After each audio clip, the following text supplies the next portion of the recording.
Jadi orang menyebut bukit ini terkadang Seguntang, tapi ditulis di Seguntang, di tengah-tengah itu Seguntang ya. Kenapa ada dua sebutan ya? Jadi kalau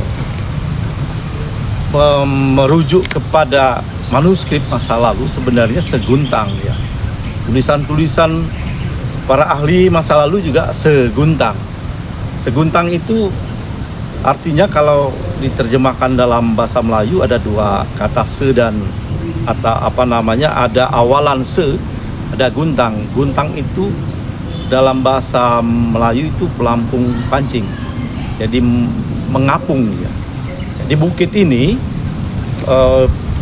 bukit yang seperti mengapung di tengah laut ya, di tengah laut.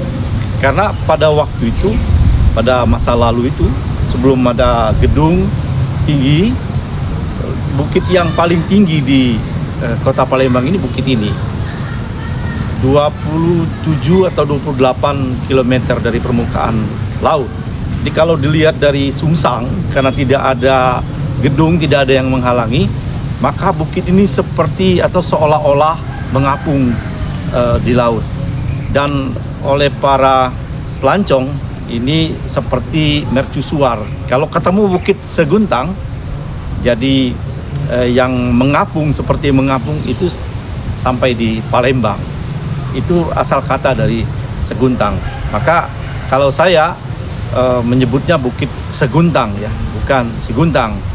Pada masa Gubernur Alex Nurdin dan Kepala Dinas Iren itu ada satu pertemuan dan kita mengusulkan karena ada dua nama, seharusnya namanya apa? Pada masa Iren itu disebutlah Seguntang.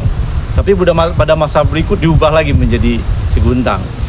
Nah, ini bukit yang sangat terkenal ya. Kalau saya katakan sangat bertuah di Melayu. Kenapa? Karena bukit ini juga disebut dalam kitab Sulalatus Salatin karangan Tun Sri Lanang. Dikatakan di kitab itu bahwa ada bukit Seguntang yang didatangi oleh 3 kesatria dari negeri dasar laut. Itu bukit Seguntang yang ada di Palembang sekarang ini. Bukit itu di kakinya ada Sungai Tatang dan Sungai Melayu. Artinya bukit Seguntang ini sangat masyhur di Melayu ya. Dan di Palembang sendiri bukit ini menandakan beberapa momen penting. Pertama, momen kedatuan Sriwijaya. Jadi di sini dulu ditemukan ada prasasti, juga ditemukan beberapa arca, termasuk arca Sakyamuni yang besar itu ada di bukit ini. Dan menurut para arkeolog, bukit ini tempat peribadatan agama Buddha gitu. Dan beberapa tahun lewat juga dikatakan di bukit ini juga diduga juga ada stupa di atas sana. Artinya bukit ini sebagai simbol Sriwijaya.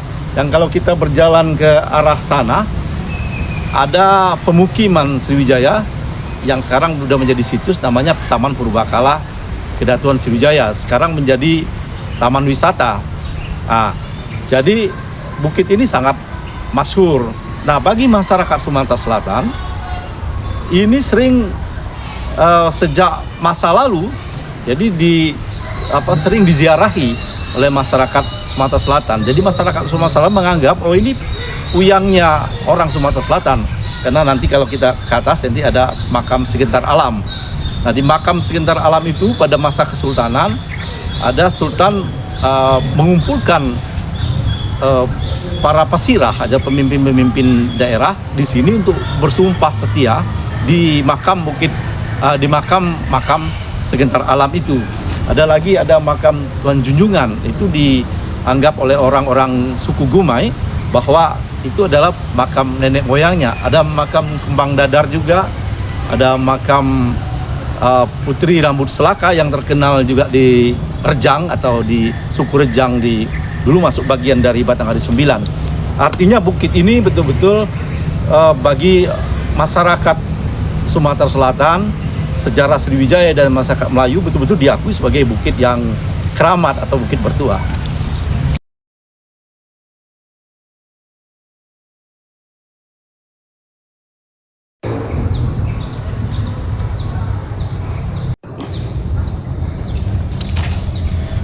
Ini makam Panglima Tuan Junjungan.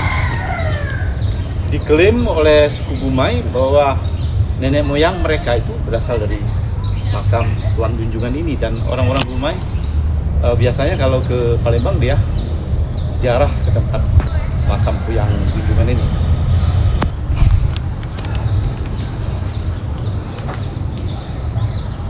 Ini makam yang legendaris ya, makam Raja Segentar Alam.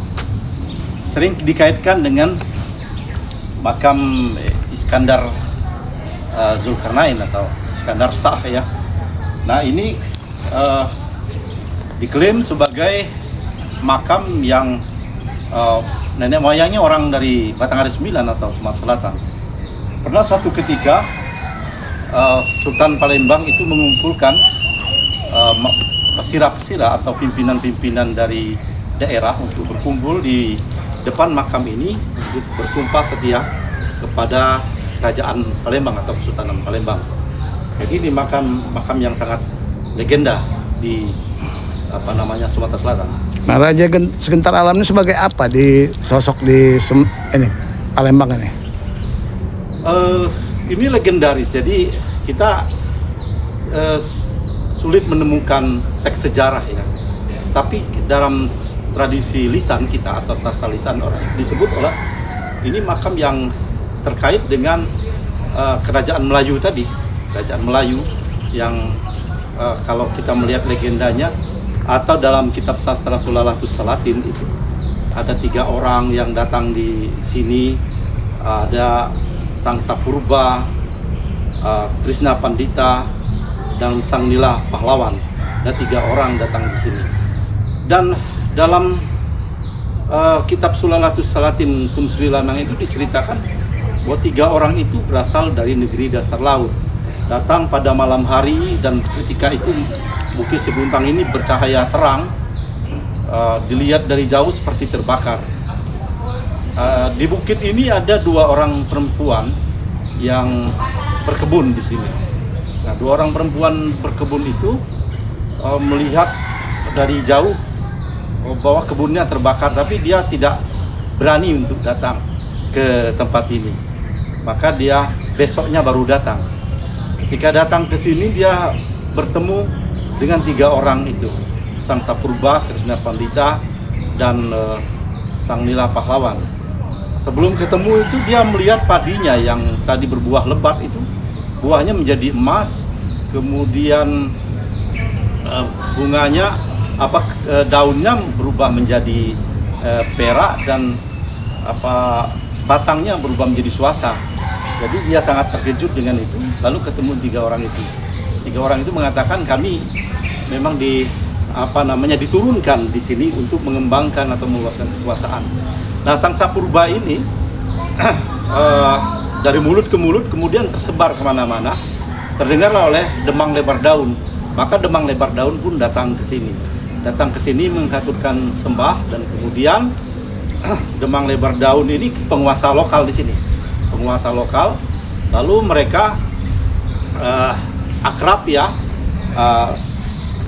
Akhirnya mereka Demang Lebar Daun mengawinkan anaknya dengan Sang Sapurba. Kemudian ada anaknya bernama Sang Nila Pahlawan. Nah, Sang Nila Pahlawan inilah yang terkenal di Singapura, terkenal di Malaka, karena dia mengembara ke Singapura, mengembara ke Malaka, mendirikan kerajaan Malaka. Dalam konteks sejarah itu dikaitkan dengan Prameswara. Nah, kemudian di Malaka dia mendirikan ada raja pertama, rajanya itu setelah Prameswara tadi, dan berkembanglah Malaka menjadi satu negeri Melayu yang besar hingga terkenal sampai sekarang. Karena itu orang-orang dari Melayu itu kalau datang ke Palembang dia akan ziarah ke sini Dan itu dikaitkan tadi. Dan sebagian menyatakan bahwa makam-makam ini tidak dalam konteks sejarah, tapi semacam petilasan atau semacam makom yang memang ada orang-orang itu kesini, di sini, mampir di sini, atau mungkin dulu kalau kita kaitkan dengan Sriwijaya di tempat peribadatan dari masa Sriwijaya, dari masa muda, dari masa besarnya Sriwijaya, maka berkemungkinan orang-orang hebat ini memang berkumpul di sini dan kemudian dijadikan tempat penanda-penanda seperti ini. Keturunan atau bisa juga dia dihubungkan ini petilasan Sultan Iskandar tadi. Jadi sosok Raja Segentar Alam ini yang menggentarkan alam apa gimana? Itu kan ininya saja, gelarnya itu. Gelarnya.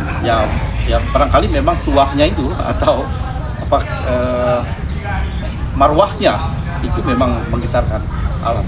Ini juga legendaris ya, Putri Rambut Selako, sangat legendaris, dan juga ini juga Putri Pangeran Najib Api ya.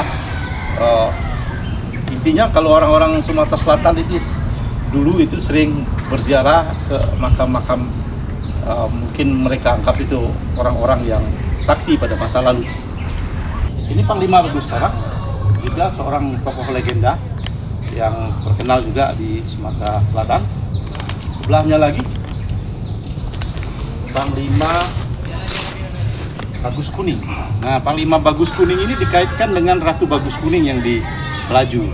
Jadi kalau di Pelaju itu ratunya yang menguasai 40 kerah itu, 40 kerah, tapi panglimanya justru ada di sini.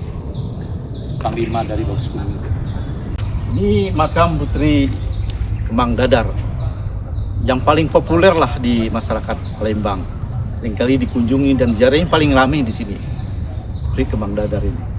Nah, Putri Kemang Dadar ini kalau dalam legenda itu ada dua versi. Ada versi di sini, ada juga versi di Silebar Daun itu. Ada Pulau Silebar Daun di hilir Sungai Musi. Kalau di versi di sini dia disebut Putri Perdamaian.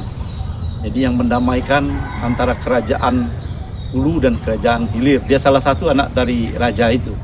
Menurut legenda ya, menurut cerita lisan. Karena berperang terus dua kerajaan itu. Lalu dia ini anak dari kerajaan Hulu. Lalu menyamar ke kerajaan Hilir ya. Menyamar ke kerajaan Hulu itu lebih mudah. Akhirnya dia mendamaikan antara dua itu, akhirnya tidak berperang lagi. Maka Putri Kemang Dadar dalam konteks legenda Palembang disebut dengan Putri Pendamai, gitu ya. Nah, di Silebar Daun lain lagi versinya, tapi intinya bahwa Putri Kemang Dadar adalah putri yang sangat populer di masyarakat Palembang.